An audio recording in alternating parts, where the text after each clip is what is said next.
১৯১২ সালের ১৫ই এপ্রিল উত্তর আটলান্টিকের বরফ শীতল জলে তলিয়ে যায় সে যুগের সবচেয়ে বিলাসবহুল জাহাজ টাইটানিক। মারা যান ১৫০০-এর বেশি মানুষ। গত ১০০ বছরের বেশি সময় ধরে আমরা এই গল্পই শুনে আসছি। কিন্তু যদি বলি যাকে আমরা টাইটানিক বলে জানি সেটা আসলে টাইটানিক ছিলই না, যদি বলি পুরো ঘটনাটাই ছিল একটি সাজানো নাটক, একটি মাস্টারমাইন্ড ইন্স্যুরেন্স স্ক্যাম।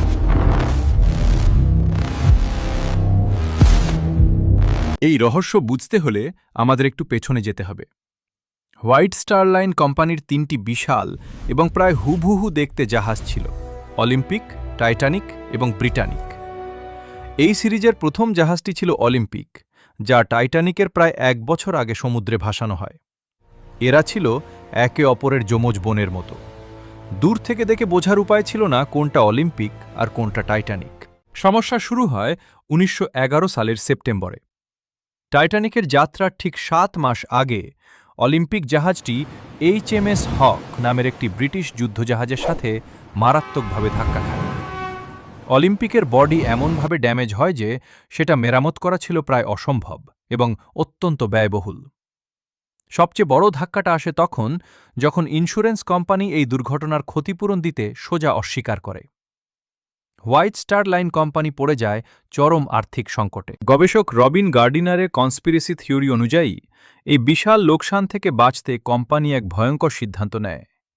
তারা ড্যামেজ হওয়া অলিম্পিক জাহাজটিকে গোপনে মেরামত করে তার গায়ে টাইটানিক নাম লিখে দেয়, আর আসল নতুন টাইটানিককে বানিয়ে দেয় অলিম্পিক। তাদের প্ল্যান ছিল পুরনো ড্যামেজ জাহাজটিকে সমুদ্রের মাঝে নিয়ে গিয়ে একটি দুর্ঘটনার নাটক সাজিয়ে ডুবিয়ে দেওয়া, যাতে ইন্স্যুরেন্সের পুরো টাকাটা কোম্পানি ফেরত পায়। এখন প্রশ্ন হল, এই থিওরির প্রমাণ কি? প্রথম প্রমাণ হল জানলার সংখ্যা। অরিজিনাল টাইটানিকের ফরওয়ার্ড ডেকে জানলা ছিল ১৪টি, কিন্তু সমুদ্রযাত্রার দিন জাহাজের যে ছবি তোলা হয় সেখানে স্পষ্ট ১৬টি জানলা দেখা যায়, আর অলিম্পিকের জানলাই ছিল ১৬টি। দ্বিতীয় প্রমাণ, জাহাজের মালিক জেপি মর্গান, যিনি যাত্রা শুরুর ঠিক আগের মুহূর্তে কোনো কারণ ছাড়াই নিজের টিকিট ক্যান্সেল করেন।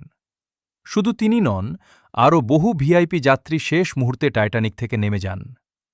তারা কি আগে থেকেই জানতেন কি হতে চলেছে? রহস্য এখানেই শেষ নয়।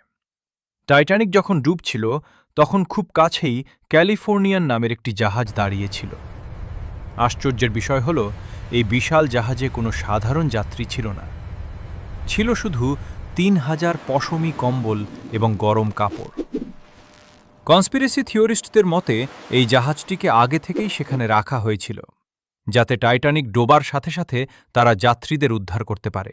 থিওরিটি শুনতে একদম হলিউড মুভি মতো পারফেক্ট, কিন্তু ইতিহাস এবং বিজ্ঞান কি বলে? ১৯৮৫ সালে যখন সমুদ্রের তলদেশে টাইটানিকের ধ্বংসাবশেষ আবিষ্কার করা হয়, তখন সব প্রশ্নের উত্তর মিলে যায়। ধ্বংসাবশেষের প্রোপেলারে স্পষ্ট খোদাই করা ছিল সিরিয়াল নম্বর ৪০১, যা অরিজিনাল টাইটানিকেরই সিরিয়াল নম্বর ছিল। অলিম্পিকের সিরিয়াল নম্বর ছিল ৪০০। অর্থাৎ ইন্স্যুরেন্স স্ক্যামের গল্পটি যতই রোমাঞ্চকর হোক না কেন, বিজ্ঞান প্রমাণ করেছে যে সমুদ্রের গভীরে চিরনিদ্রায় শুয়ে থাকা জাহাজটি আসলে টাইটানিকই। তবে ইন্টারনেটে এই কনস্পিরেসি থিওরি আজও সমান জনপ্রিয়। আপনার কি মনে হয়, এটা কি শুধুই গুজব, নাকি এর পেছনে আসলেই কোনো সত্য লুকিয়ে আছে? কমেন্টে আপনার মতামত জানান।